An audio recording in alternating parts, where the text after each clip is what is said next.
Hi, my name's Otway Ross, and this is the first of a series of lessons that I'll be putting on YouTube on how to play the guitar.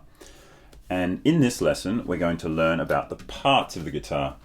Very important if you're doing internet lessons, because internet lessons mean the instructor will tell you put your hand on the first fret or play a little closer to the sound hole, and you need to know what that means. The other reason is, of course, that guitars break. For some people and for some guitars more than others, but when they do break, it's helpful to be able to know what's broken, how to order it on the internet, or how to describe the failure of the instrument to a guitar technician over the phone. So here we have an acoustic guitar with some crazy graphics. They're actually post-it notes so that I remember everything that I'm supposed to tell you. And it's acoustic because it's hollow, and that means it can be played without amplification and it's still loud enough to be heard. The three main sections of the guitar are the body, the neck, and the headstock. So let's start with the headstock and work backwards towards the body. So the headstock is typically where the manufacturer will put their name, and that also holds the machine heads, which are used to control the tension in the strings. This guitar is a Cole Clark from Australia, and a little anecdote about the headstock is the shape of the headstock is generally unique between manufacturers. Not always, but generally. So this one is rounded with two notches out the sides. On the front you'll see the shafts of the tuning machine. Sometimes people call them tuning pegs. Tuning pegs are actually a straight shaft which are used for tuning violins and cellos, and they're an older style thing. Banjos also have tuning pegs. On guitars, they're actually called, the technical name for them is tuning machines, or machine heads. Machine heads is probably what you should look up if you want to look up anything on Google. So machine heads are here. You've got one per string, so you've got 6, and they're attached to the headstock. At the end of the machine head is the machine head button. So if you're missing one of those, look up machine head button on the internet. And that's what you turn to change the string tension and to tune the guitar. Moving in towards the neck. The first thing, the join between there isn't always a join, but sometimes it's one piece, but sometimes there's a join. At the join is the nut. Now the nut is a very important part of the guitar. It helps keep the strings off the fretboard. It's got grooves or slots cut in the nut which spaces the strings outward, and that corrects or keeps an even string spacing across the fretboard.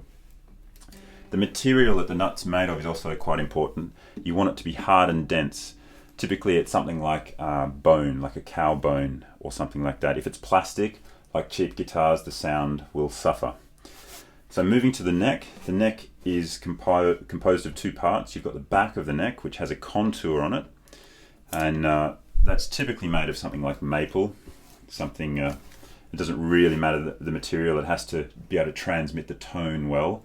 The front of the neck, the dark brown section of this neck, is called the fretboard.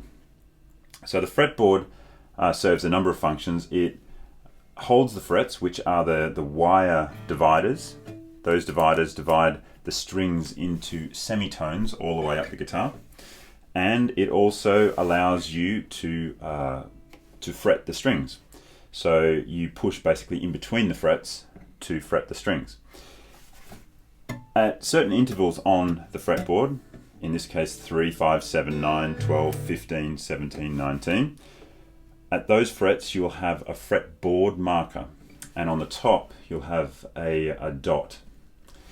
And that indicates or allows you to see quickly which fret you're at. So you look at the first dot, oh look, that means I'm at fret 3. Second dot, I'm at fret 5. In between the two, fret 4. So that's what those are for. Fretboard dots and fretboard markers. So if a guitar instructor on the internet says go to fretboard marker 2, that will mean the 5th fret, typically. On the back of the neck, just falling off, little strap button to hold your strap. You have the heel of the guitar, or the heel of the neck. That's where the neck joins the body. That's also called the neck joint. Typically on electric guitars, that's what it's called because they quite often don't have a pronounced heel. You've got the back moving into the body. You've got the back of the guitar. This guitar back has 3 pieces. Typically a guitar will have 2. You won't necessarily see the join like these ones. These have a more ornate back joint. You won't always see that. The reason it's generally divided into 2 is because a guitar is quite wide, and to have a tree wide enough to make an entire guitar without a joint, plus to have a wood that's consistently good, is quite rare. So quite often they'll have the back divided into 2 sections. Then we have the sides of the guitar. I should say that there are 3 parts to the body. There's the back, the sides, and the top. So if someone's talking about the top of the guitar, that's what they're talking about. They're not talking about this top, they're talking about the top of the body. The sides of the guitar are sometimes called the ribs, or the rib of the guitar. That doesn't make any sense to me. I haven't heard it very often, but if someone says that, that's possibly what they're talking about. We have the electrics, or preamplifier, in the side of the guitar that controls certain things like the volume of the output, if you have one. If you don't have one, completely unnecessary for learning the guitar, only required for amplification.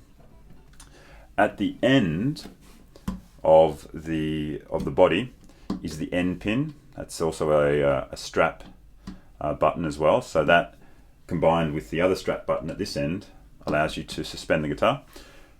And that is screwed into an end block. You can't see the end block. It's a small block of wood underneath, which is glued to the top, the back, and the side of the guitar, and that allows the end pin to be screwed into something that's a little bit more solid than the rest of the sides. The sides and the back are quite thin, a few millimeters thick.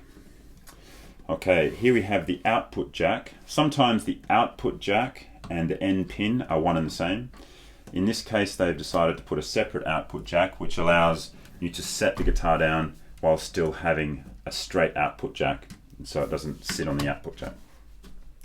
And I think that's it. Oh, here we have the cutaway. Now the cutaway is used to gain access of your hand to the upper frets. Without the cutaway, the guitar would end here, and I would have to reach over. With the cutaway, I can easily access the frets above the 14th fret. So that is that. The other thing which is important to know is the fret number that the body joins at. A lot of guitars will join at the 14th fret. Classical guitars and I think triple O's or double O's rather, will join at the 12th fret. That indicates either a longer body or a shorter neck, or the scale's been shifted down. Most of them that you'll be playing will join at the 14th fret. Electric guitars will join somewhere beyond that as well. So the top of the guitar, this is what makes most of the sound, I would say, not all of it, most of it. And the top of the guitar has the soundboard. Sometimes it's called the top, sometimes it's called the soundboard. Means the same thing. Mostly made of spruce of some sort. This one's made of bunya. Around the edges of the soundboard, and also the edges of the back, you can see a lighter coloured binding. This can either be wood or plastic.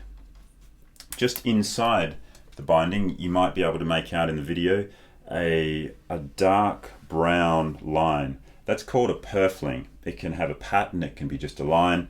It's ornamental and doesn't affect the sound. Equally, around the sound hole, so you have the sound coming out of the sound hole. Typically that's here. Around the sound hole is the rosette. Some guitars have multiple sound holes. I don't know if you've seen Ovation style guitars or McPherson guitars. They'll have sound holes all over the place. That's sort of more experimental. The fairly traditional method is to have a single sound hole between the body joint and the bridge. Inside the sound hole, you won't be able to see it on the video, it's too dark, but in there is a sound hole label. If someone asks you the serial number of your guitar, that's probably where you should look. Sometimes a serial number will be written on the back of the headstock. Gibson, I think, does that.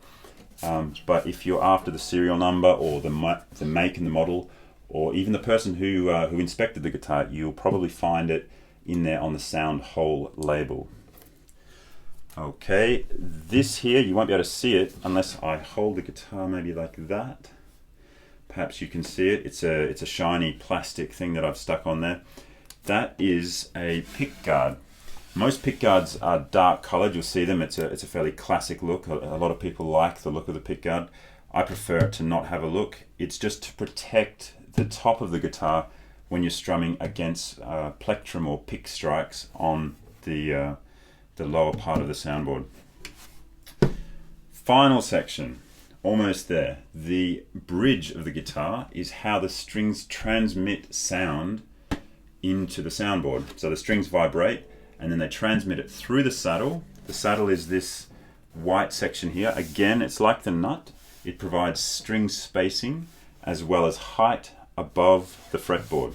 That's something that you should be very aware of, is the height of your strings above the fretboard make it harder or easier to play the guitar. And that's controlled by both the nut, but to a greater extent, the height of the saddle. Okay, so behind the saddle, you have the bridge pins. So you've got the bridge, we'll take that off. You've got the saddle, and you have the bridge pins. The ball end of the strings go into the bridge, you push the pins in, and that stops the strings coming out. So those are bridge pins. And finally, you may not be able to see this, but sometimes either side of the saddle you'll have a couple of screws. That indicates that underneath the saddle they've left room for an under saddle pickup, which can be used for the preamplifier. So those are the parts of the guitar.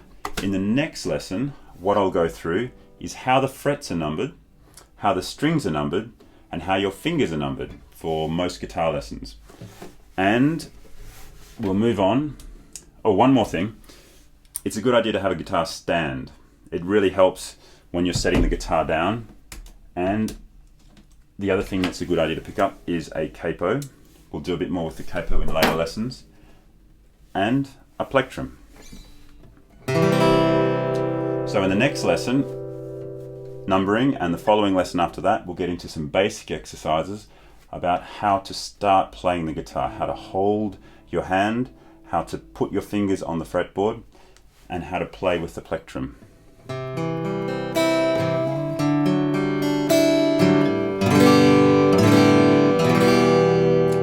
Thanks for watching, and see you in the next lesson.